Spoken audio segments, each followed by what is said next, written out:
Dad, what were you thinking? Huh? What's wrong now, Tiffany? Don't you take that tone with me. I asked you to do one simple thing for my wedding. Get the right flowers. And what did you get? Roses. I didn't want roses. I wanted calla lilies mixed with sweet peas.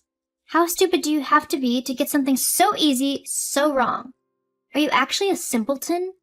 Whoa, now, hold on a second, young lady. You might be in your 20s now, but that doesn't give you the right to talk to me like that. I'm still your dad, and you will respect me as such. As if you don't understand how important this whole day is to me. It has to be the most perfect and beautiful wedding imaginable. Why? Surely getting married to the man that you love is the most important thing. Ugh. Do you know nothing? I have dreamed of my wedding day ever since I was a little girl. I have always wanted it to be classy, elegant, and sophisticated. It needs to look gorgeous as well, so that I can make all of my friends jealous that they either didn't have a wedding as amazing as mine, or they have no hope of living up to it. Oh, so basically you just want to show off. Do you even care about the man you're marrying at all, or is he just a way for you to have the wedding you've always wanted? Because if that's the case, then you should stop everything right now and tell that man to his face exactly what's going on. It's not right to toy with someone's feelings like that. You know, Mom was right about you. You really need to stop being so soft and soppy and actually understand what the world is like. I want this wedding, so it's going to go ahead. Whether I care about the groom or not is irrelevant. I can always divorce him later. But I am at the most beautiful looking that I ever will be. I'm in my 20s and looking youthful and pretty and thin.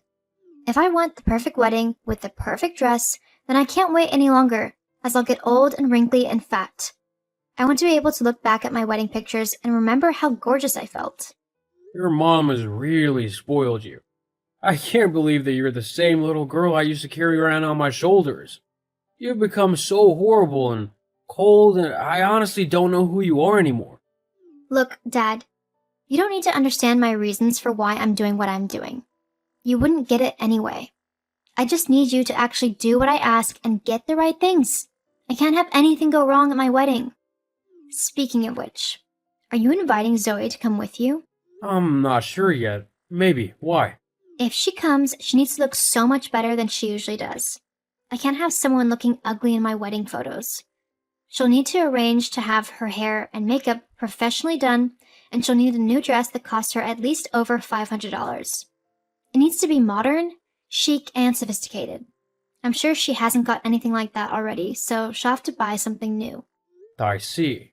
Also, if she comes, she'll have to sit by herself, on one of the tables on the floor. She can't come up to the head table where I am. You'll be there, obviously, as you're my dad, but I don't want her there. You and Mom need to pretend to be happily married and in love so that the pictures and all of the guests think I'm from a loving and happy family.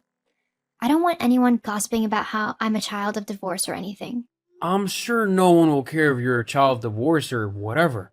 There are lots of people who have separated parents nowadays. It's nothing new and it's nothing to be ashamed of. You might think that, but I don't. Well, that's too bad because I'm not leaving my wife on her own all night. Either we're both at the head table or we're both on the floor. There's no splitting us up, or we could both just not attend. Ugh, Dad, why do you have to ruin my wedding like this? Why can't you just do what I say? I've never liked Zoe, so I don't want her near me. That's just how things are. Let me know what you decide. I can't believe you're making me do this. It's my wedding. Everyone should be doing what I want, not the other way around. Yes, you've said that. Now I need to go. Apparently I have flowers to sort out. Tell me what you decide later. Fine. Hey babe, sorry this is taking so long. I had no clue that sorting flowers for a wedding could be so time-consuming and stressful. How's your day going? Hey, honey, it's not going too bad.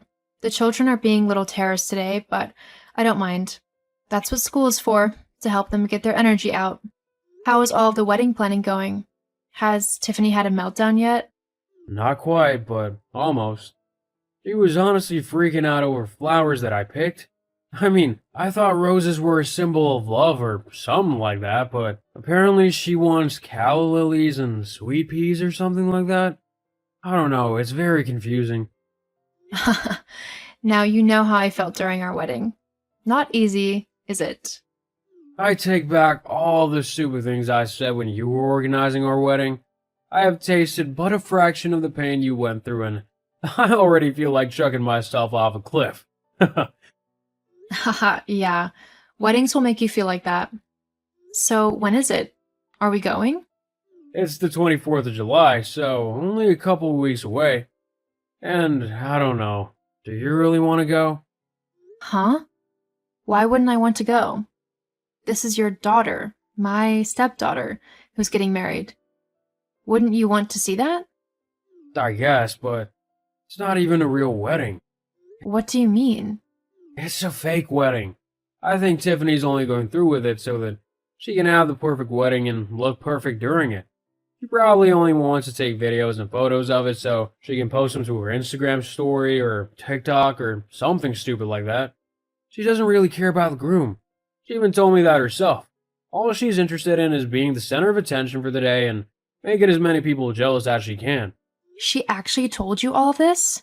Well, not the Instagram part, but the not caring about the groom thing, she did. I told her that she needed to stop the wedding as the poor man doesn't deserve to have his feelings played with like this. But she basically told me to shut up and do what I'm told. When did my sweet little girl become such a vile woman? I'm sorry to say, but I think it was around the time she started spending more and more time with your ex-wife. I hate to say it, but I think she has been twisted into thinking like Charlotte does. Which is to say that she doesn't care about anyone but herself. Well, that's true. Still, I can't let my daughter go through with this wedding when she's not treating it as the sacred thing that it is. If she wants to dress up in a wedding dress for pictures, then that's up to her, but she needs to learn not to get others involved in her selfish ideas. What were you thinking of doing? Well, we're gonna crash a sham wedding. Sounds kind of fun. What do we need to do? You can leave the most of it to me. Just make sure that you wear the brightest, most eye-catching outfit you can. I just want people to be awed by what you're wearing and constantly ask you questions about it. I think I can do something like that. I have an outfit in mind that I can modify a little bit. Do you want me to make you a matching suit? Yeah, that would be great. After that, I'll take care of the rest. Okay then, as long as you know what you're doing. Don't I always? I'm not going to dignify that with a reply. Oh my god. Dad? Why would you do that? How could you ruin my wedding day like that? Everything is over now. Do you really hate me that much? Everyone is saying things about me, about how I'm so horrible and cold and selfish. It's not true. All I wanted was one day to be the center of attention in a beautiful dress, and you and your stupid, ugly wife in her ugly dress had to ruin it. I hate you. Tiffany, whilst you might think that what me and Zoe did was cruel, it was for your own good, and the groom's. You stopped my wedding in front of everyone and told them that I was only marrying Lucas so that I could have a wedding. You told them that I didn't love him and that I was going to divorce him soon after. Well, weren't you? Yes, but they didn't need to know that. Yes, they did, because that young man clearly loved you and wanted to spend the rest of his life with you, and yet you couldn't even spare him a second glance when you got to the end of the aisle. Instead, you were too busy taking pictures on your phone. So? So, that wasn't fair to him, and the young man deserves to find someone who's gonna love him as much as he loves them. And that clearly isn't you. You love yourself too much to let anyone else catch your attention, and it's sad to see my once kind, sweet, and beautiful daughter turn into such an ugly, cold woman. I'm not ugly. Maybe not on the outside, but on the inside you are. You really need to work on yourself before you're ready to marry anyone. And I'll continue to stop any wedding you try to have, so long as I know that your heart isn't in the right place. But why, Dad? Don't you want to see me happy? With all my heart. Which is why I stopped this wedding. You won't truly be happy until you stop living your life through pictures online and actually start trying to interact with the world and the people around you. In fact, you might even find that you prefer it when you do. Okay, Dad. I'll try. For you. I'm sorry for how I've been behaving and for what I've said about you and Zoe. I'll try to do better. And me and Zoe will be here to help you along the way. Oh, and just so you know, you look stunning in your wedding dress. I can't wait to escort you down the aisle at your real one. Thank you, Dad. I'll keep looking forward to it as well. After that disaster of a wedding, Tiffany stuck true to her word. She started trying to spend less time on her phone and more time in the real world. She slowly began to get back to her old self, one that was kind and loving to everyone around her. Eventually, she met a man who she fell deeply in love with, and I was able to walk the most beautiful bride down the aisle to her new husband. It was one of the proudest days of my life.